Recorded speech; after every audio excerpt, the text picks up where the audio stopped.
Chaitanya Chandaya Namo Namaste. Chaitanya Chandaya Namo Namaste. Chaitanya Chandaya Namo Namaste. Bhakta Vina Aparadha Lakshay Maritanam Kavarti Sharanam Prabhata Sadacara Lingam Sadacara Lingam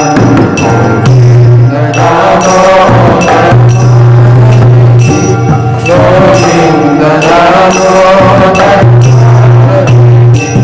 Govinda Damodar Govinda Damodar Hey Krishna, Hey Radha, Hey Sankirtan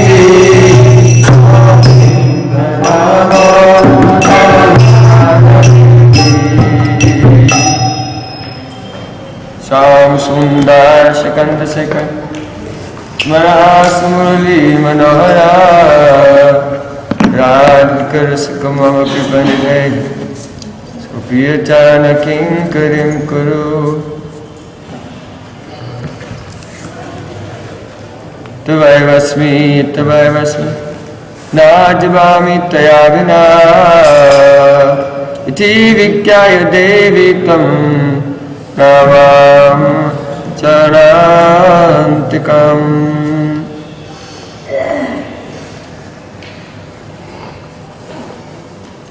First of all, I offer my sastang dandavat puspanjali, my heart like flowers thousands of times, at the lotus feet of my holy master, Asmadiya Paramarada Tuma Guru Pada Padma, Nitya Leela Pravishta Om Vishnu Pad, Ashtotara Satasismad, Rupanugacharya Varna, Sila Bhakti Vedanta Narayan Goswami Maharaj.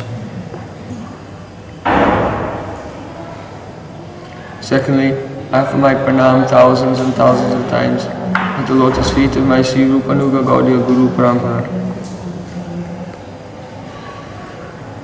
And I offer my pranam to all the assembled Vaishnavas and Vaishnavis.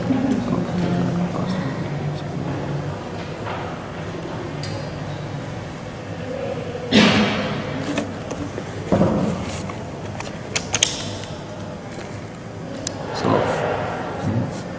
it's necessary to hear the tattvas, but also gradually everyone should learn sadacara. Anyone should not keep mrdanga on the ground. Mrdanga is Balaram himself. Sometimes it's said that Krishna's flute has incarnated as mrdanga in Gaura Lila. So we don't keep on the ground, always keep asana. Secondly, this is not the way to treat mrdanga. As deities are not naked, so mrdanga should not be naked. It should be dressed. So, yeah, we gave cloth, but while we were gone, then they removed it. So, actually the cloth is there. Just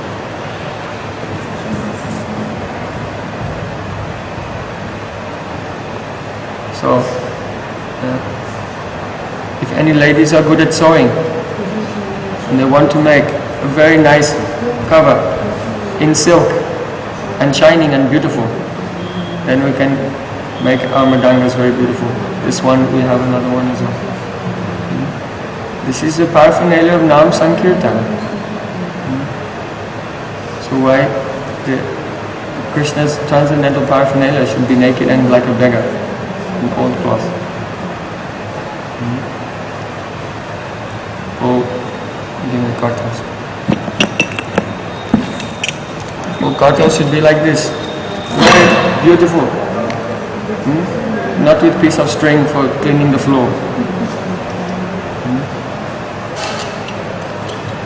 This, when the paraphernalia is not taken care of, this is all sign of aparad only.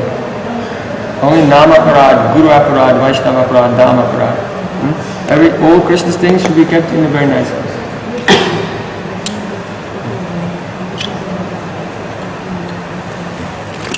So we are hearing from Srimad Bhagavad-Gita, chapter 13.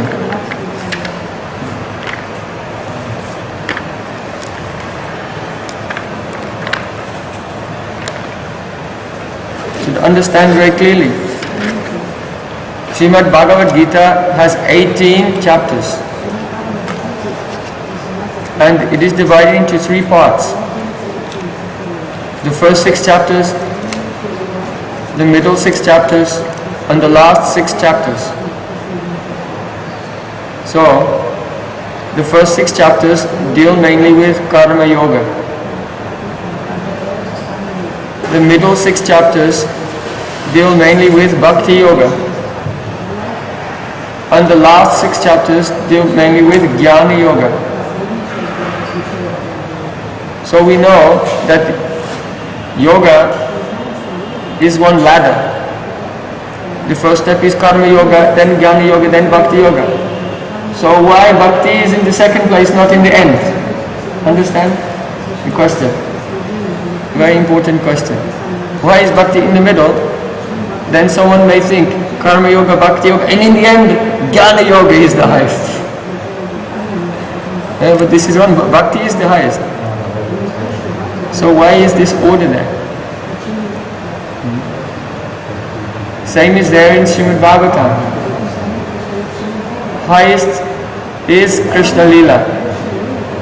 So Krishna Lila should be in the 12th canto, Dwadash Skanda. Why in Dasama Skanda? In the 10th canto, it's the highest, why not in the 12th? In the 11th canto, Sri Krishna is instructing Uddhav in all aspects of mainly Jnana Yoga, leading to Bhakti. So, we see Gita and Bhagavatam do the same thing. They tell the highest about Bhakti Yoga and Krishna Lila, and then afterwards they discuss the Tattva Siddhanta and all types of Gyan, Tattva Gyan. And the reason is this, that Bhakti, Shuddha Bhakti is completely Swatantra, independent. Vasudeve Bhagavati Bhakti-yoga Prayojitaha Janayatayasu Vairagyam Jnanam Chaya Dahoitukam. By rendering devotional service to Vasudeva Sri Krishna, then automatically Jnana and Vairagya, they appear in the heart.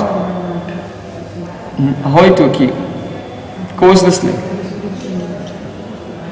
So Jnana and Vairagya are not Swatantra, independent. And Jnana and Vairagya, they can never give Bhakti. And they can never lead to realization of Sri Krishna. Jnana and Vairagya are the 2 small children of Bhakti Devi. And Bhakti Devi nourishes them and makes them strong. So, even though Bhakti is Swatantra, independent, still, when pure Bhakti begins to appear, in order to make one's devotion very sudrida, very steady, it is necessary for the devotee to do tattva vichar, to deliberate upon the tattva gyan, the philosophical principles, to make his newly, because bhakti is appearing very soft and tender. And in that stage, the devotee has to deliberate on the do tattva vichar, so that he will become very firmly fixed in his determination. So this vichar, this bhakti tattva vivek, this discrimination and deliberation on the philosophical principles is not separate from bhakti. But the time that the devotee is thinking about these things, that means Sanvit Shakti is coming. It looks like he is doing, oh, I am deliberating on this. No, he's undergoing the experience of the appearance of the Sambit Shakti, which is enlightening him to all tattvas. But it's experienced subjectively as the effort to try to understand. So this is not like a jnana yoga.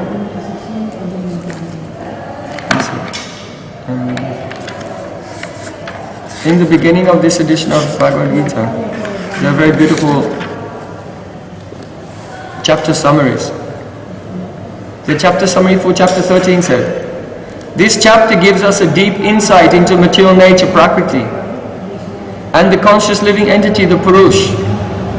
And through the medium of this discussion, Bhagavan Sri Krishna bestows Tattva Gyan, realization of the nature of reality. Tattva is reality. He bestows this on his surrendered bhaktas, and thus delivers them from the ocean of the material world.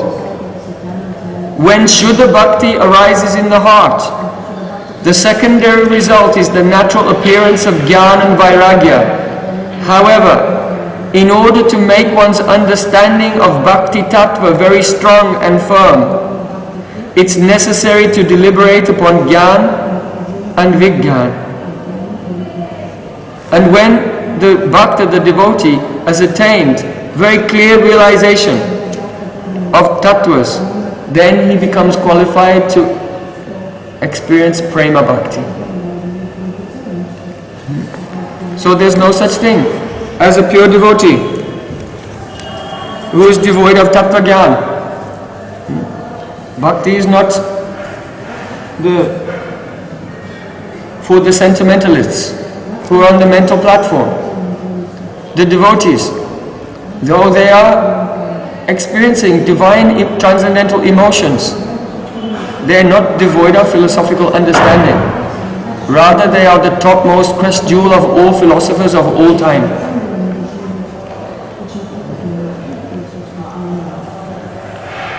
So, with this introduction, now we come to our chapter 13. Yesterday, Sri Krishna very lovingly explained to Arjuna, there are two things: Ksetra, the field, and Ksetrajna, the knower of the field. So, Ksetrajna, the knower of the field, is the Jivatma, the soul. Only experiencing, Shakshi, witness, conscious, and every single thing in his consciousness is the Ksetra, the field. And this Ksetra, this field, is composed of earth, water, fire, air and space, mixed together, being moved by Krishna's Kriya Shakti, and seeing the dancing of five elements. The bewildered jiva thinks, oh, this is the world, this is life. Only dancing of five dead elements. Then there is the five knowledge acquiring senses. So that makes 10. Then the five sense objects.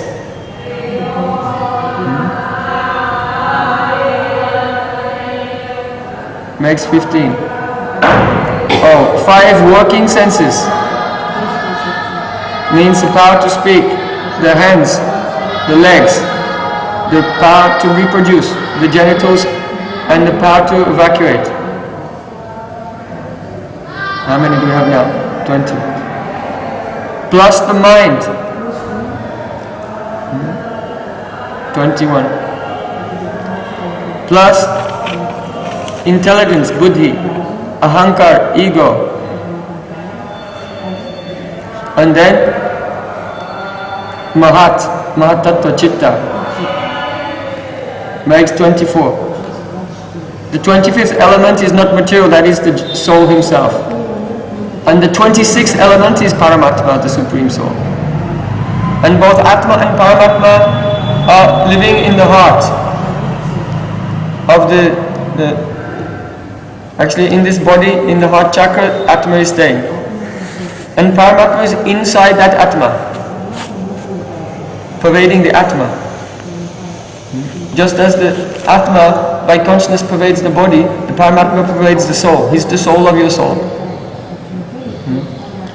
Inside?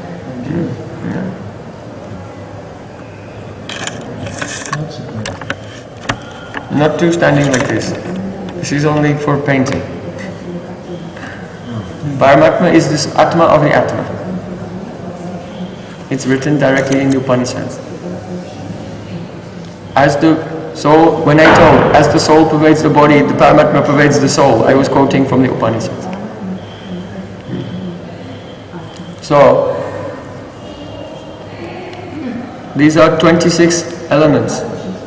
So, Ksetrajna means the soul, and Ksetra means all the elements combined together. But there are two types of Ksetrajna. One is Atma. He is aware of the field of his own body and aware of the world from the perspective of the senses of that one body. And then the other is called Ksetri. He is the source of everything. He is Paramatma, and he is aware of all the bodies of everyone and the world. He's in every atom. And he's also aware of the perspectives on that world from the perspective of each soul, also, as Paramatma in the heart of each person. So, this is relation between the field, Ksetra and Ksetrajna. So, since we discussed this yesterday, did you stay awake? Did you stay awake? Did you stay in this consciousness all the time? Or not? So, there's a big difference between theoretical knowledge and realized knowledge. The realized knowledge depends on the shuddhata, purity. Theoretical understanding, how to grasp a theory, depends on material intelligence. But to actually experience that I am the Ksetrajna and I have actually no relation with the field, then this requires a shuddhata, purity of heart, which can only be attained by the gradual process of, here Bhagavad-Gita tells first, bhagavad-arpita-niskama-karma yoga. It means doing your duty in life. That is karma yoga, doing your duties. That is called karma, doing your duties. And when you do your duty without any desire for the fruit, you're just doing it because that's what the Vedas say you should do. That is called nishkam karma. The performance of karma, duty, without any kam. This karma means duty, karma with an R, and kam means desire. So nishkam karma means the performance of one's duties only for the sake of doing duty without any desire. Even this is useless if devoid of a concept of God. So when a person does his duty for the sake of duty without any desire and offers the result of everything he does to God, that is called the bhagavad-arpita, offered to God. Bhagavad-arpita. Bhagavad-arpita-niskama-karma. Understand? Bhagavad-arpita-niskama-karma. But still, it cannot be called yoga. Because there are two types of bhakti. One is called kevala bhakti, completely pure. Kevala. And the other is called pradhani-bhuta-bhakti. pradhani-bhuta, that means the practice of karma or jnana, but where bhakti is predominating. So you have karma pradhani-bhuta-bhakti, means that a person is hearing, chanting and remembering about Krishna, and they're also doing their duties in the world without any desire for the result and offering the result to Krishna. So that is bhagavad-arpita-niskama-karma, and it is mixed with bhakti. You see? It's mixed with bhakti. Now, if there is more bhakti than bhagavad-arpita-niskama-karma yoga, it's called pradhani-bhuta-bhakti, or that practice where bhakti is predominating over karma or jnana is called pradhani-bhuta-bhakti. Understand? So only when bhagavad-arpita-niskama-karma yoga is performed along with bhakti, and bhakti is predominating, then it can be called karma yoga. You understand? Because it's moving in the right direction.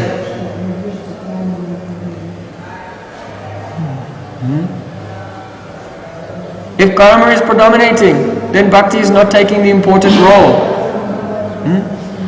Then this is called guni-bhuta-bhakti, that the gunas are predominating. And this is what happens when a person is basically doing their karmas without attachment to the result in order to get mukti, and they're using bhakti to support it, to get mukti. You see? Understand? There are some persons, they're trying to get liberation from this world. So they do their duty without any desire, and they mix some bhakti in with it, but bhakti is not predominating, because their goal is liberation. So only that karma which is nishkam, which is bhagavad-arpita, and which is in which bhakti is predominating, can be called karma yoga, because yoga means a ladder going from karma yoga to jnana yoga to bhakti yoga. It's a system. And so the bhagavad-arpita-niskama-karma yoga is like an immature stage of bhakti, actually. The person is trying to do pure bhakti, they desire to do pure bhakti, but their consciousness is not purified yet. So they're bound to be doing some karmas, but they're offering everything to Krishna. Because they don't want that the performance of karma will cover their devotional service or make an obstacle to advancement. So they're in the stage where the tattva jnana is not fully manifested. Once the tattva jnana, the realization, I am not this body, really will come, and it will come from the performance of bhagavad-arpita-niskama-karma yoga in pradhani-bhuta-bhakti. When that realization comes of tattva jnana, then the person can render pure bhakti. Because without the internal and subjective experience of being completely free from bodily consciousness, actually one's bhakti is never pure. Do you understand? It's never pure, never kevala bhakti. And then in the stage of kevala bhakti, the devotee may continue to do some outward duties. But those outward duties are no longer covering his devotional service. So Rupa Goswami said, Anya bilashita shunyam jnana kamadi anavritam. But as long as the bodily conception is still there, then naturally karma will cover the nature of pure bhakti. Understand? So the first line of this verse, Anya bilashita shunyam, refers to your desire, what you want. Anyabhilas means other desire, shunya. Oh my Lord, I don't want anything. Na dhanam, na janam, na sundarim kavitam vaja. I don't want money, I don't want followers, I don't want beautiful women, I don't want to be a great learned pandit. I only want your bhakti. So that desire should be there. Anyabhilastashunyam. No desire other than the desire to serve Krishna. So you can do that. That is called sincerity. But only that sincerity will not immediately right now make you free from the bodily concept of life.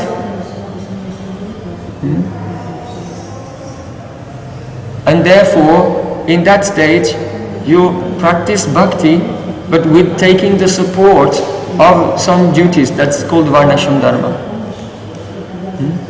So some are doing duties of brahmacharis, grihastha, vanaprastha, and so on, and brahmins. Because in Kali Yuga there are so many anomalies, it cannot be exactly there. But there's some support, and that is called Daivi Varnashram Dharma.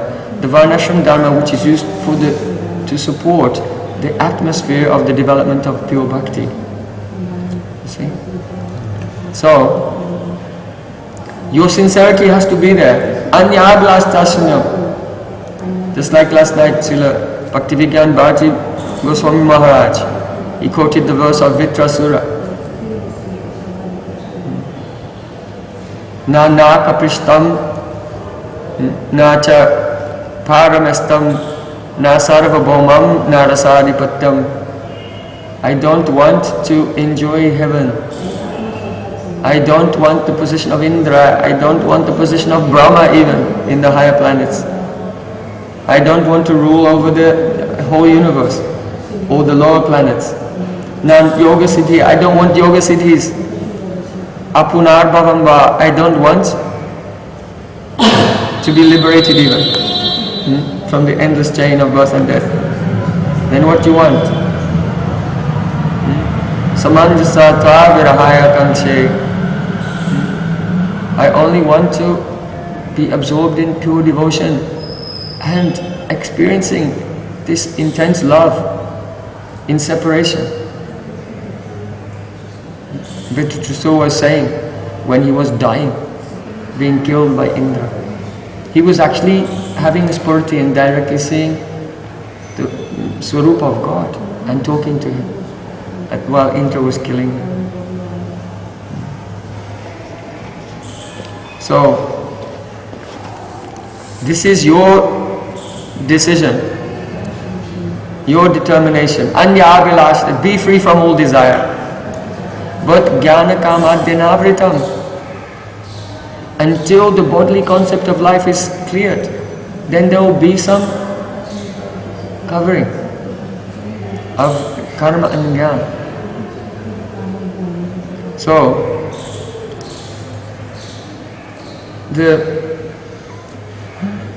we discussed karma, duty. Better than that is to do duty without attachment to the result, niskama-karma. Because one will slowly become free from rajagun. But even this will not give the proper tattva jnana unless it's bhagavad-arpita-niskama-karma offered to God. Bhagavad-arpita-niskama-karma. But still it will not be called yoga unless that is mixed with bhakti and bhakti is predominating. And then it's called karma yoga. And the performance of that actually brings one to the platform of shuddhata, the purity of heart, by which one realizes I am not this body, and from the heart sings the kirtan of Sri Krishna and enters into pure bhakti. So, this is why, once Srila Bhaktivinoda Thakur came to Surya Kund. Srila Bhaktivinoda Thakur came from Navadvip with his little son, Bhima Prasad, who later became Bhaktisiddhanta Saraswati Thakur. And he came here to Brajmandal. And he visited Surya Kund, and there he met his Shiksha Guru, Srila Jagannath Das Babaji Maharaj. So at the time, Srila Jagannath Das Babu Maharaj had some disciples, and they were not happy. They were upset, and they complained about their guru to Srila Bhaktivinoda Thakur, because he was a famous Vaishnava. He said, we left our homes and everything to do Astakali Lila Smarana, to serve Radha and Krishna in their eightfold daily pastimes. But our Gurudev, he's engaging us in gardening, watering eggplants, and chopping wood, and doing different things. If we wanted to do gardening and chop wood, we could have stayed at home. Srila Bhaktivinoda Thakur said, don't say such a thing. Srila Jagannath Das Babaji Maharaj is our Prakrita Mahapurush, supernatural transcendental personality. Any service that you do to him is not an ordinary thing.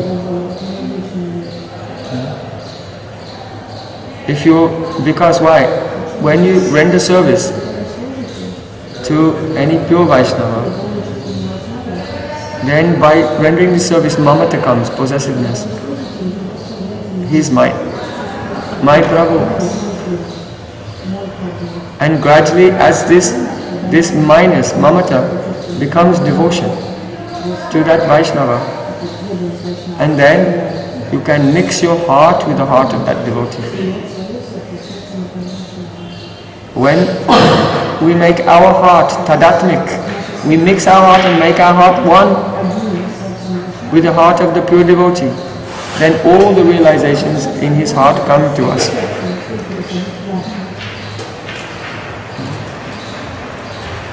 And this is how the qualification and the opportunity to render service to Radha Krishna in Astakali Leela comes.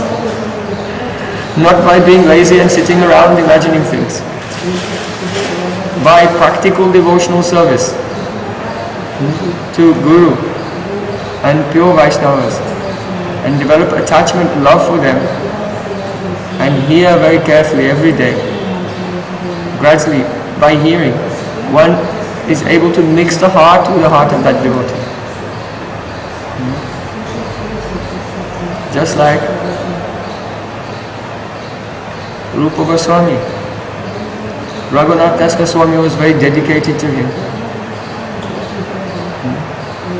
And so, all the realizations in the heart of Rupa Goswami came in the heart of Raghunath Das Goswami. And he saw, oh, my Gurudev is Rupa Manjari. And she's calling me, come on, come on. I have not finished massaging Radhika's lotus feet, you can finish the seva. And she's giving the remnant, that is called, that's the sweetest seva, Uchista seva, the remnant of Rupa Manjari's service, she's giving. We want to take the remnant of our Gurudev, that is called Uchista. But what does it mean deeply? It means the desire to do the Uchista Seva, the remnant of our Guru service to Radha and Krishna.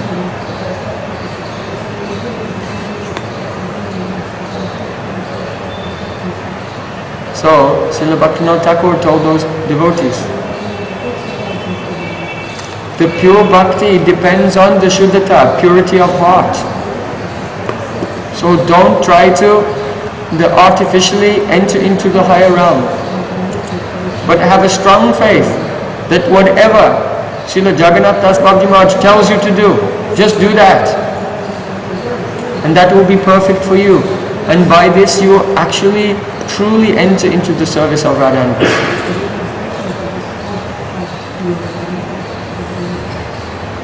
So, in the middle 6 chapters of Gita, Krishna described about the pure bhakti. And now in chapter 13, almost to the end, he will tell about tattva gyan to steady the realizations of those whose tattva gyan is beginning to awaken. So, 20 angas of gyan sadhana have been given here.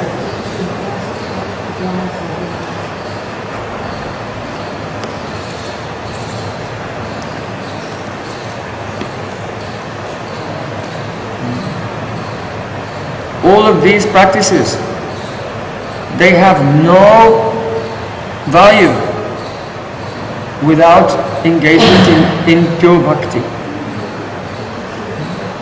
But if one is engaging in pure bhakti, then surely these qualities must be manifested.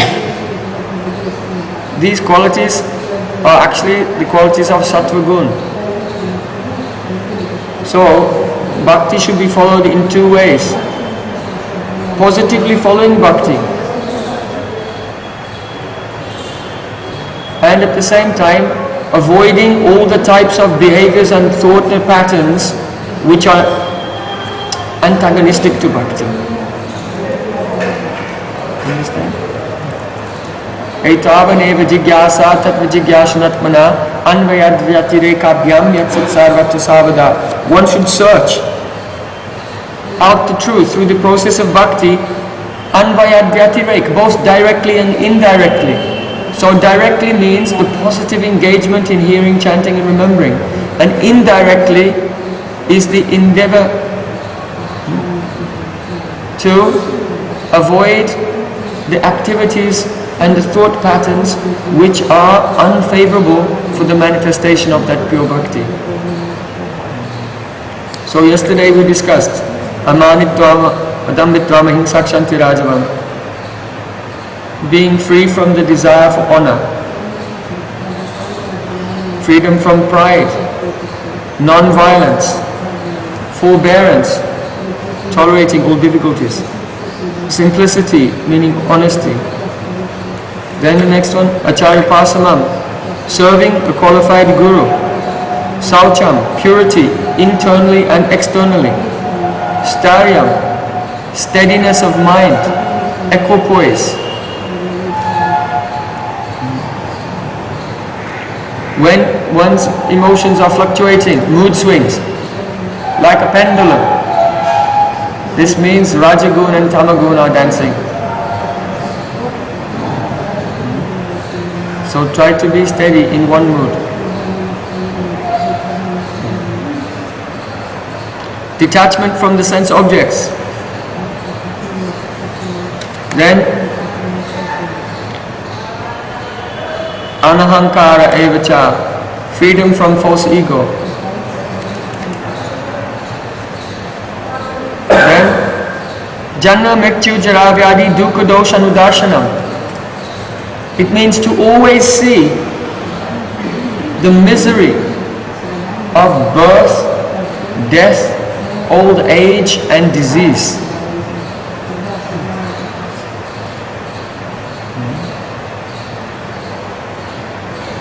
The ordinary person in this world who is dumb like a donkey is looking at the world thinking, this is my amusement park. They're like a child in Disneyland. Everywhere they look is looking for some place for happiness. But Vyas, in his commentary on Patanjali's Yoga Sutras, he said, the yogi is the person who looks at the world and sees an ocean of pain. And only the true yogi can see like this. Why? Because if dust will land on your body anywhere, you don't feel it. But if a particle of dust will go in your eye, ow, it hurts. So similarly, why? Because the eye is very sensitive. So in the social body, the ordinary people, they are dull and insensitive. But only the yogi is like the eye of the social body who can really see. And so only the true yogi is the person who sees the world as an ocean of pain. So, here, Krishna said, Janma mrityu jaravya di dukkha doshanu darshanam. Not looking at the world as the Disneyland, the place for your enjoyment, but seeing what is going on here. Everyone is being born is painful. Then they're struggling for existence, and as they're struggling, they're gradually growing old, they're being attacked by diseases, and then they're dying, and then they're being born again, and it's going on, and that's all that's happening here. So this world is not your home. Don't try to feel comfortable here. This is why the sages say that the sex life is most destructive. Because as soon as the living entity, by the arrangement of Maya, experiences a little pleasure from sex, then at once he thinks, home sweet home. I belong here, this is where I belong. So, that is contradictory to the vision of reality. So, janma mrityu jara vyadi dukkha doshanu darshana. Now, don't become depressed. Oh, there's pain everywhere. Okay, this is true. But at the same time, Srila Bhaktivinoda Thakur said, Atmani vedana tua pade kori hoinu paramasuki. My Lord, since I surrendered to you, I have become full of joy. And everywhere I look, Chaudike, Ananda, in all four directions, I only see joy. Why? Because the sufferings that the living beings are undergoing are, on the one hand, the reactions of their own karma, so there's nothing wrong, the world is perfect. And on the other hand, they're also the mercy of Krishna to encourage them to ask questions, to become inquisitive, to wake up. Mainly people who are suffering, then they turn to God. No, there's a saying in English, there's no such thing as an atheist the night before a battle. There's going to be a battle tomorrow morning. No one there is an atheist. Because they see death is right in front of them. Srila Prabhupada used to say, the highest philosophy is to always see death right in front of you. Then you're a philosopher. Because that prospect of death causes us to properly evaluate the true significance of everything. You know, if you go to a shop, all the things have a price tag on them to tell you the value. But if you see death before you at all times, then you can see the value of all the things in this world. Zero. Nothing. The actual value. So, the sufferings of the living entities are gradually to turn them towards God. And therefore, only Krishna's mercy is everywhere. Srila Bhakti-Siddhanta Thakur said, don't try to correct the world, try to correct yourself. A person who will chant the holy name without committing offense will see that the whole universe is under the guidance of Paramatma. And it is not possible to deflect the course of history by even the breadth of one hair from the course which has already been chalked out for it by God. So don't try to be the altruist and philanthropist and reformer of the world, because anyone cannot deflect the world by the breadth of one hair from its course which has already been chalked out by the Supreme Lord. And within that world, no one is bereft of anything less than the highest guidance, because Paramatma is in the heart of everyone and guiding them according to their capacity. If they don't desire spiritual life, then what can they do? Then Paramatma is arranging for them to... Srila Bhaktivinoda Thakur gives the example. If you want to purify iron and make steel, then you have to put the iron in the fire. And then you have to get a big hammer and beat it. And it will become pure steel. So like that, the living entities, they're in the fire and being beaten by the muses of life for purification. So, real knowledge is to not become infatuated by the glitter of the world. Last night, Srila Bhakti-Vidyan Prabhu was saying, all that glitters is not gold. Did you hear? So this world is very alluring. But see through that, what is really going on. Janma mrityu jara vyadi dukkha doshanudarshanam. This is one of the 20 angas of Gyan sadhana. So,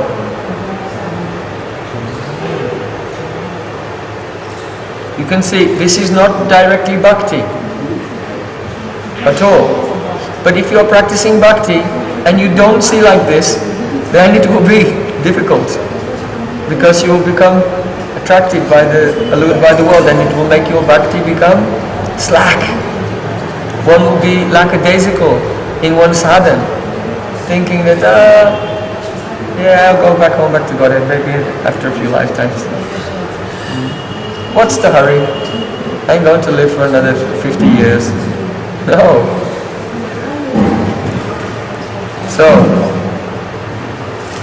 then, detachment. Putadara grihadishu, detachment from children, wife and home, etc. Means not that the mind should not be thinking, meditating, my wife, my children, my house and all these things. But rather one should be completely fixed on bhakti. Srila Bhaktivinoda Thakur said, if one's household life is favorable for bhakti, then renunciation can wait. But if it's unfavorable, then it should be given up. The main thing is, what is anukul, favorable for bhakti.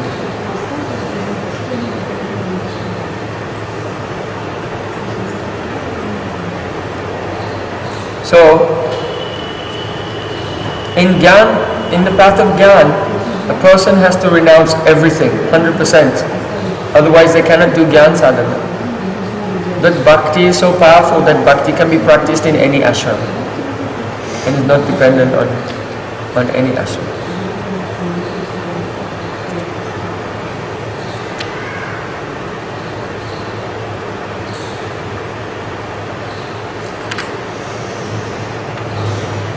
Then, nityam cha samachitatvam means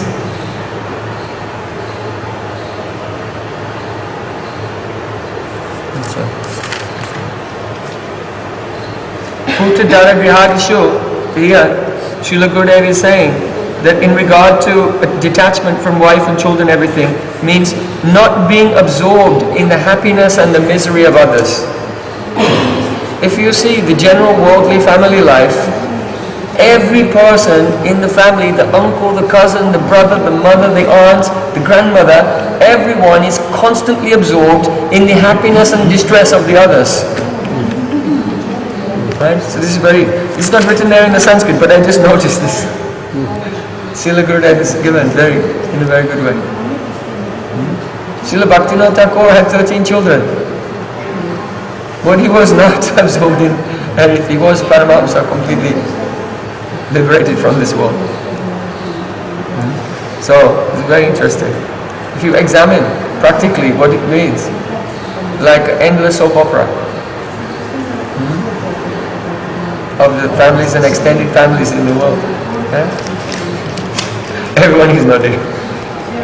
So, now, nityam cha samachitatvam means equanimity in attaining either favorable or unfavorable objects.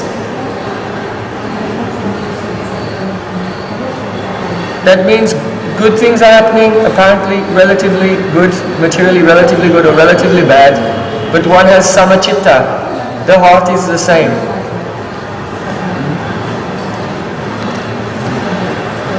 So,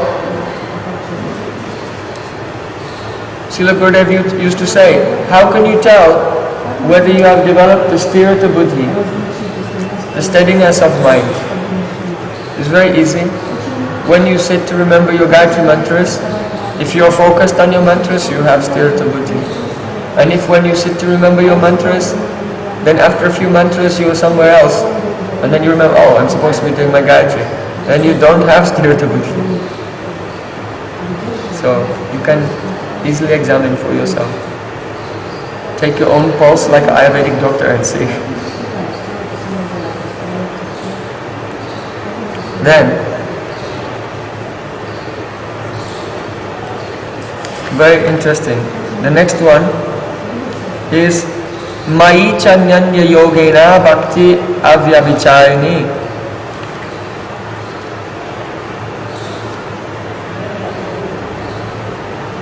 Means constant and uninterrupted devotion to Krishna. So, here in the commentary, Vishwanath Thakur is saying, because the Sanskrit is Mai Chananya Yogena Bhakti Avyabhicharini. Mai means unto me, Ananya Yoga. The yoga which is Ananya, not to anything else. Anya means another, Ananya means not another. Bhakti, devotion, Avyabhicharini, undeviating. So in the commentary, Srila Vishwanath Thakur said, Mai means to me, in my form as Shyama Sundar. And Ananya means bhakti which is not mixed with jnana or tapa. The word cha also indicates pradhani-bhuta-bhakti, which is mixed with jnana. So the pure bhaktas only perform the first type of bhakti, ananya bhakti. And the jnanis adopt the second type of bhakti, which is pradhani-bhuta-bhakti. This is the opinion of some devotees, Vishwanath Thakur was saying. Devotees say, just as Ananya Bhakti is the means to attain love for God, it also helps to give an experience of Paramatma. The glories of Avyabhicharini Bhakti, unswerving Bhakti, have also been described in this final set of 6 chapters so as to explain this secret. But the Jnanis, however, have a different opinion. They say that Ananya Yogena means to see the self everywhere, and Avyabhicharini means to perform that yoga every day. Shripad Madhusudan Saraswati said, the word Abhicharini means that which cannot be checked by anything.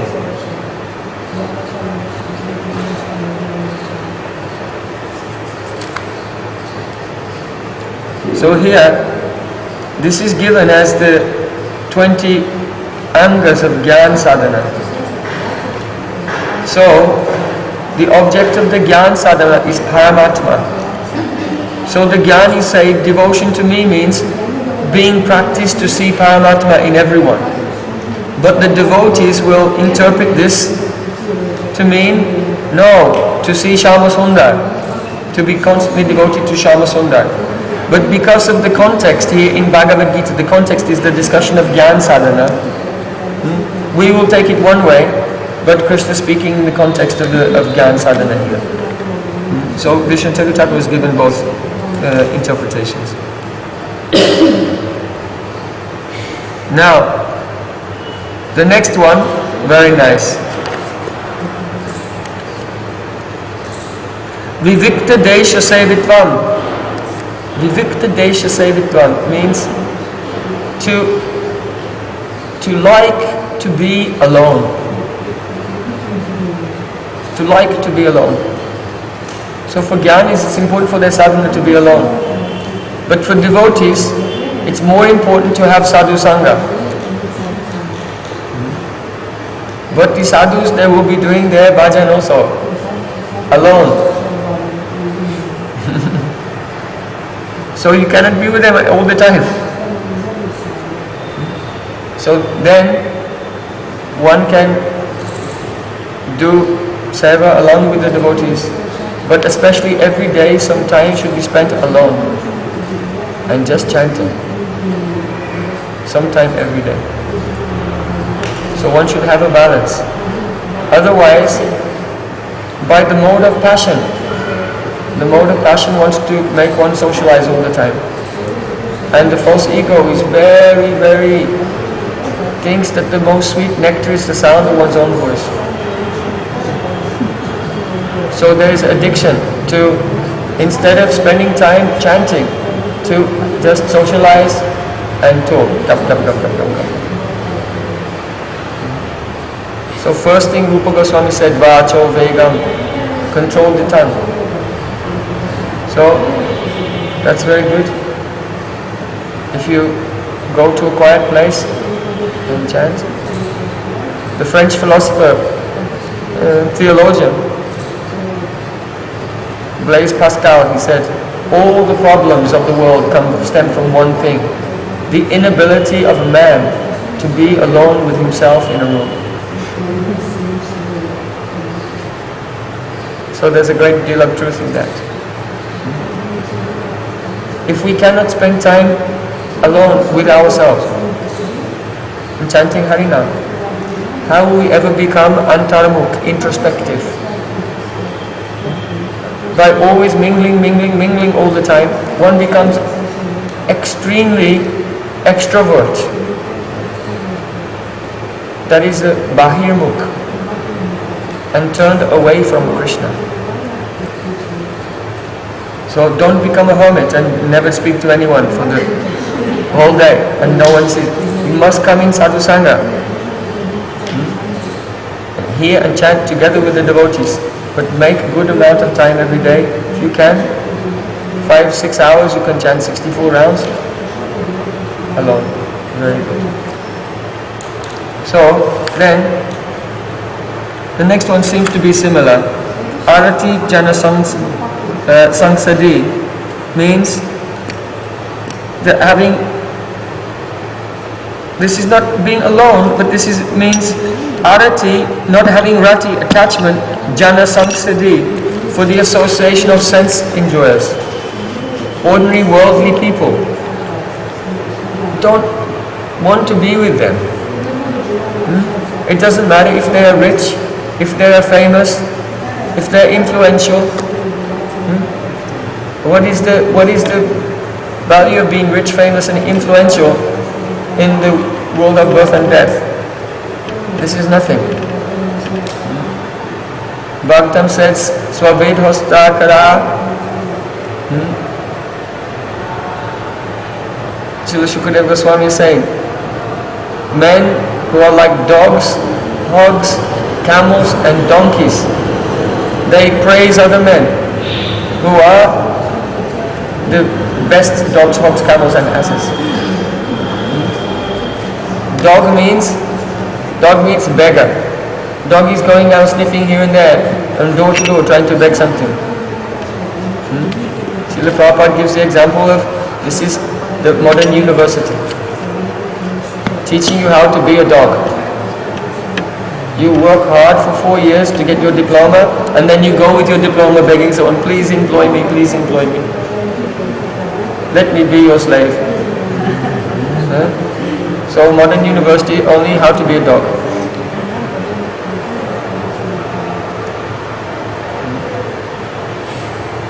So with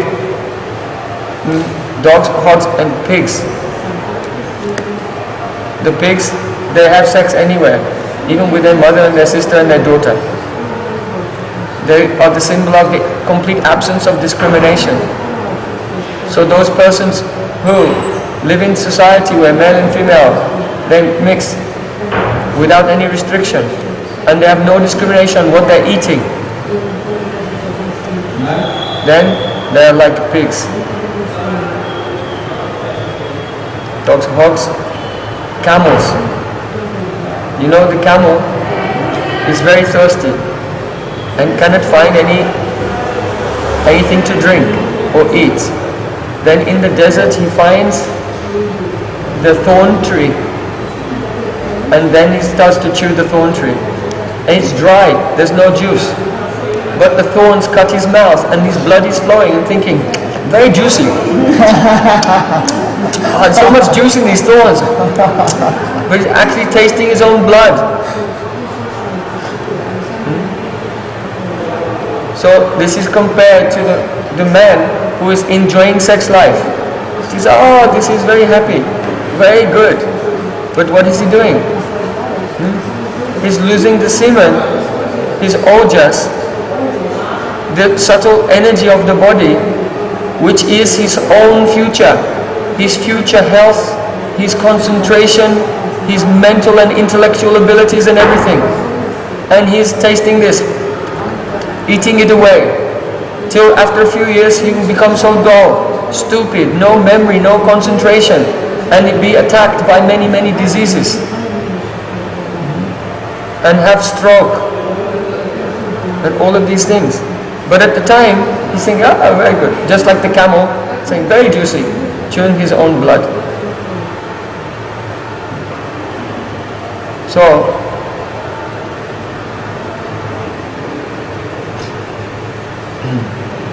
all of these persons, they are the materialistic persons. And those who are the prominent amongst them, they are glorified by others who are just like them. So, if you become famous, and 1,000 people there will come and chant your glories, 1,000 dogs and hogs and camels say, Jai, Jai. Is this very valuable? No. So, here Krishna is saying, don't be eager to associate with any materialist, however so-called wonderful they're supposed to be. They are like the animals. Then,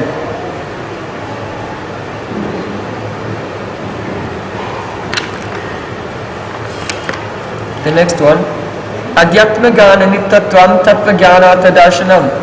It means to constantly deliberate upon the goal of life. Think about it, discuss it with others, and make it your prayojan of life, your cherished desire.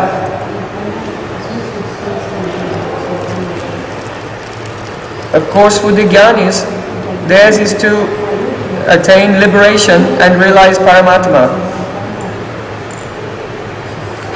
But for the devotees, our prayojan is only Krishna Prem Seva.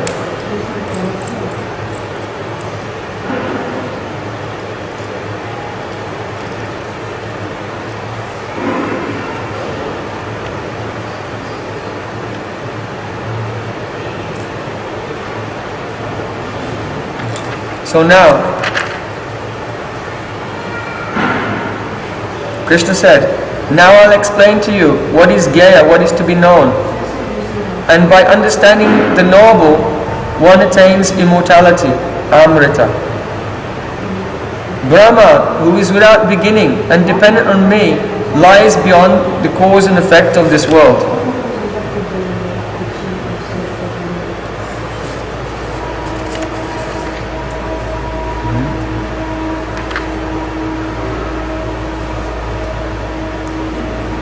So, Brahma means supreme truth. The jnanis, they worship the impersonal aspect. And the yogis, the Paramatma. And the devotees, Bhagavan. So, Krishna said, his hands and feet are everywhere. His eyes, his heads, his faces permeate all directions, and he hears everything. Situated thus, that Brahma pervades the entire universe. Sarvata panipadam tat sarvatokshirok mukam sarvata sutima loke sarvavritya tistati. Vishnu Thakur said, if you say that Brahma is beyond the cause and effect of this world, will it not contradict the statement of Chandogya Upanishad, Sarvam Kalvidam Brahma, everything is Brahma? So anticipating such a question, Bhagavan explains that although by nature Brahma is beyond both cause and effect of the world, but Brahma is also the cause and effect, because the energy and the energetic are non-different. In other words, this world is the energy of God.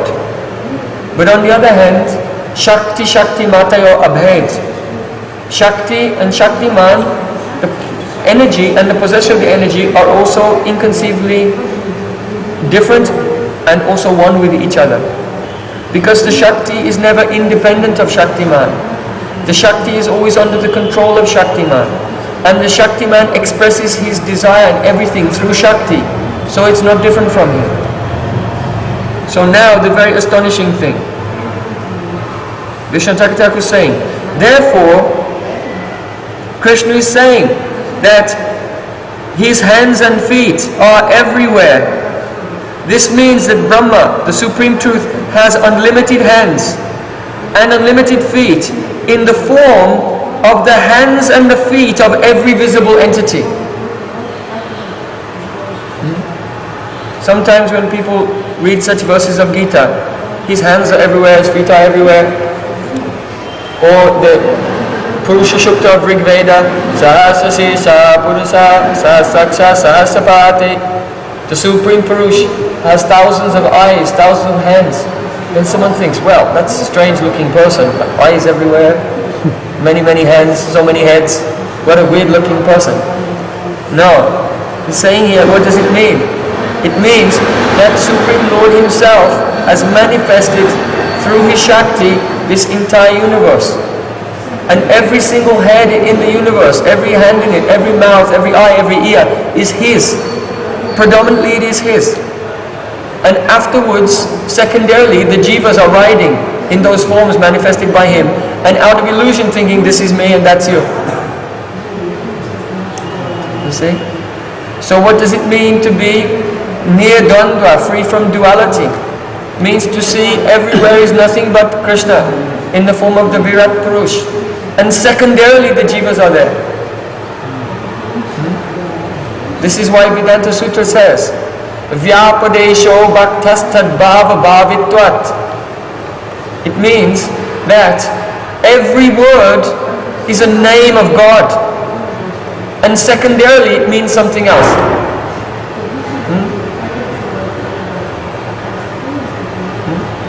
Let's say there's a man, his name is Bill. Okay? So who is Bill? Bill is that jiva? No, Bill is this form, and this is one form of Brahma. But there's a jiva inside thinking, I am Bill. So here, Vedanta Sutra is saying every word and every name is a name, primarily a name of God, and secondarily it's what we use it for in the vyavaharic, ordinary worldly dealings. You see? And therefore Kirtan is the dharma of every jiva. Because everyone's talking, but everything they're saying is actually talking about God. But they're unconscious of it. They're unconscious of it. So we become conscious by not glorifying the Virat form, doing kirtan of the world, but doing direct kirtan of Krishna's aprakrit swarup of Goloka Vrndavan. But otherwise, everyone is doing kirtan and glorifying, speaking of God at all times. But they are unconscious. So this is what it means to become Krishna conscious. You see? When Lord Brahma stole the cows and boys, or tried to, and Krishna became each one of the cows and boys, then afterwards Lord Brahma saw, and each boy, each cow manifested a four-armed Narayan form. And around each form, he saw every demigod in the universe and every living entity in 8,400,000 species of life, even down to worms and ants and small blades of grass. And everything was dancing and doing kirtan and glorifying Lord Narayan. Was this a mystical vision of Lord Brahma? No, he just saw the truth. The way it is. That's the way it is. When a person not in Maya. Understand? So these things that we're talking seems very fantastic and wow. No, this is only tattva gyan. After this understanding, this vision of the world comes, then pure bhakti will begin.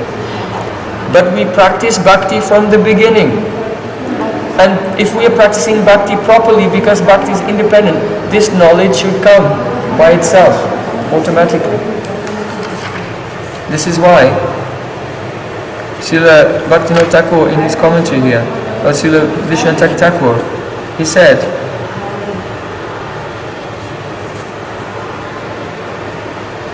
that the Jnanis say that this path of Jnana is to realize the Paramatma.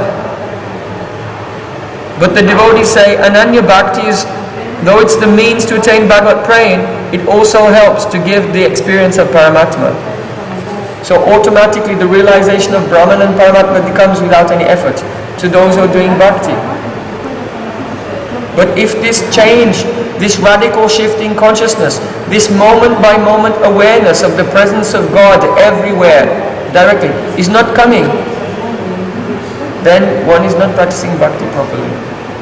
But rather, one is doing Bhakti mixed with the gunas. You know, have you seen the devotees who are very passionate about being transcendental? You cannot do it. I saw yesterday one devotee came, rushing to the program, with a look on the face like this.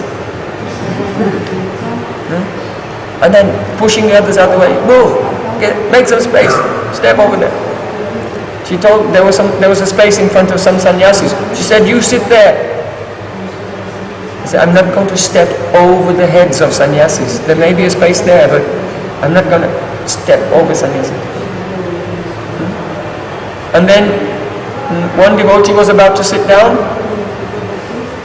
and she gave pranam exactly where he was about to sit down, and the head went down and he sat on her head.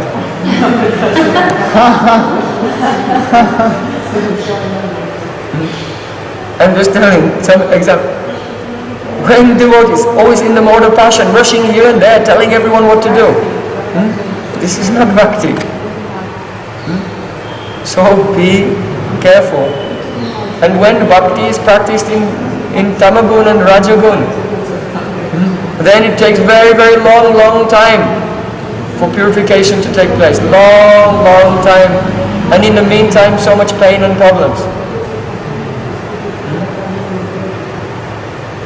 And if you are honest, you can see whether you are practicing bhakti in the lower gunas.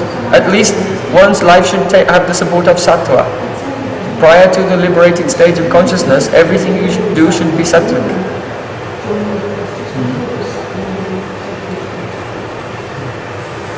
Otherwise, when Rajagun is there, then bhakti is practiced.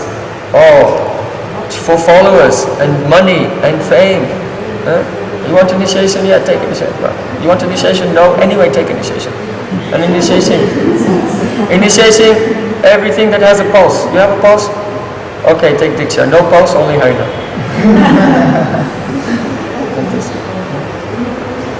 And then all the Vaishnava community is filled with complete neophytes who don't know anything, all fighting with each other. So not like this.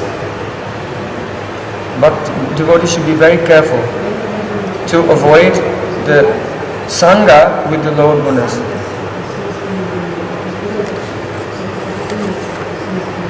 It comes mainly from our association. Because how we think and how we behave, we adopt the attitudes of those with whom we associate and those for whom we have respect. So if we associate with a very advanced devotee and honor them, then automatically our personality will conform to the standard of their personality also, in a short time. So the most powerful means of progress is sadhu sangha.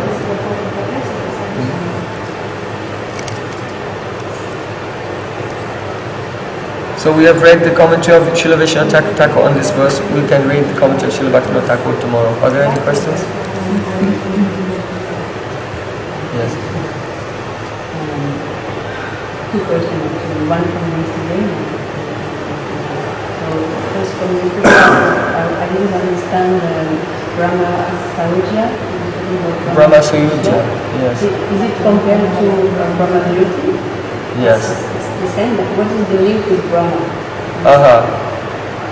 Here, Sayuja means to be united in the way that there's no experience of duality. So when the jiva goes into the Brahma Jyoti, this is called Sayuja Mukti or Brahma Sayuja. So there, the living entity, they have no senses manifest, and they have nothing to experience. There's just the monotonous oneness. There's no time there even, and therefore it's been compared by our acharyas to be like suicide. At least it's freedom from the misery of this world, but there's no positive spiritual happiness. And that is the bottom portion of Siddhalok, which is above the Viraja river, just above the Viraja river. And the upper portion of Siddhalok is the Sadashiv Dham.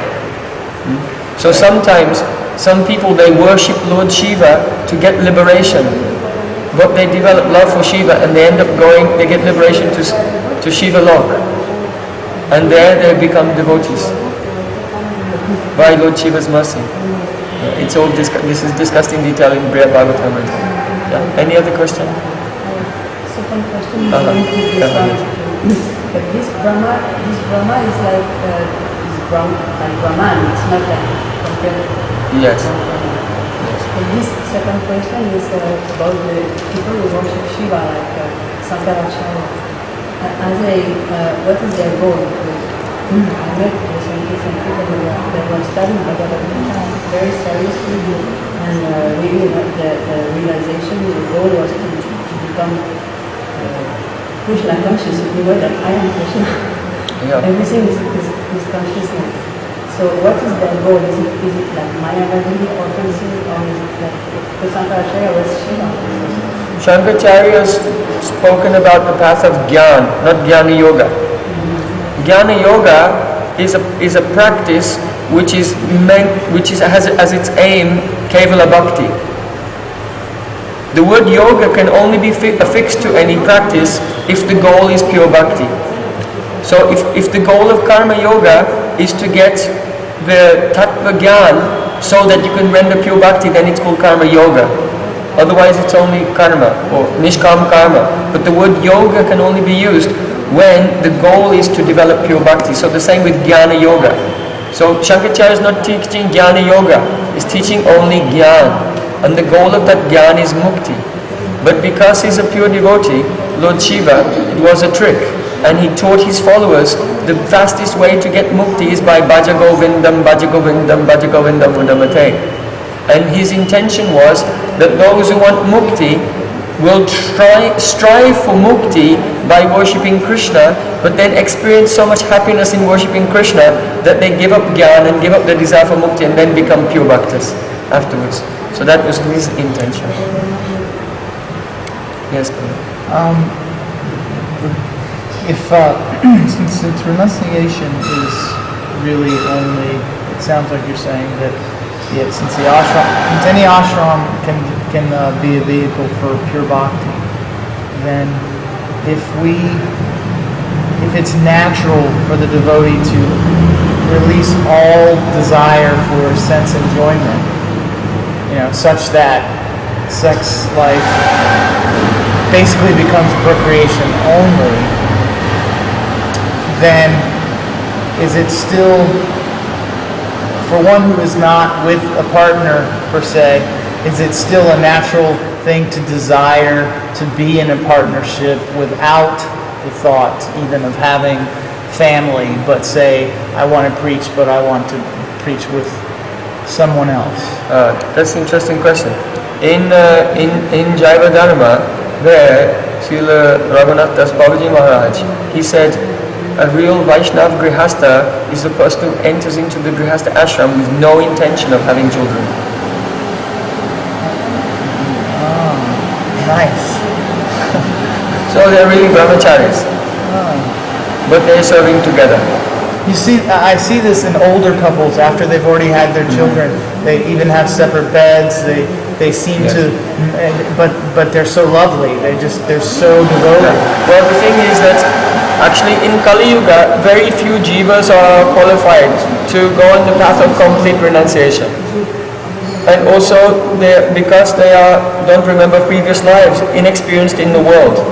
So, out of some desire, they enter into Grihastha ashram and have children and so on. they experience all the pains and problems and distractions and everything of that situation, and then after 20 years or so, then they realize, I have to become disentangled from this.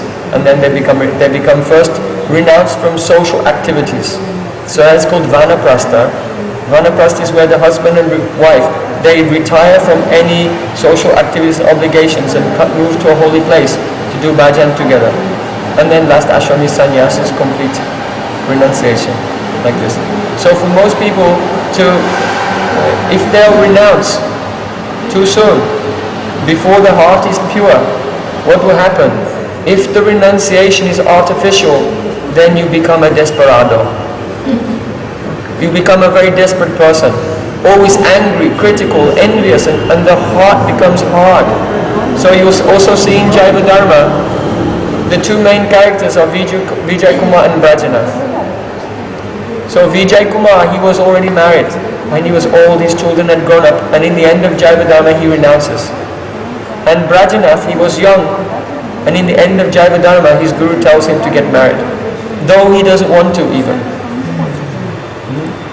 But his guru tells him that if someone will renounce prematurely, the heart will become very hard, and that will be unfavorable for bhakti. So it depends on the individual circumstances. However, unless a devotee has been through many years of training in the renounced ashram, like brahmachari, then it's highly likely that their grihastha ashram will be an utter chaos. Because if they have not developed a certain modicum, more than that, a good degree of sense control, then when they go into grihastha, everything will be like complete disaster. It will just be like not grihastha but grihamedi. So if one male or female has a sense that they want a higher qualified person in their life, so they will. Well, both cannot be higher than the other. No, right. What I mean is, a relationship is service to each other, right? To the goal, I guess. So I guess what I'm asking is,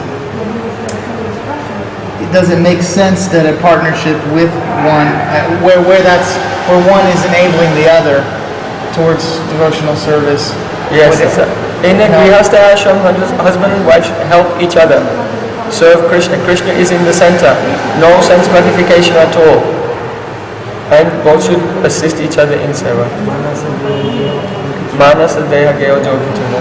In genuine Vaishnava grihastha ashram. So this is a big subject we'll discuss gradually as we go on. So now for devotees, we will complete our lecture this morning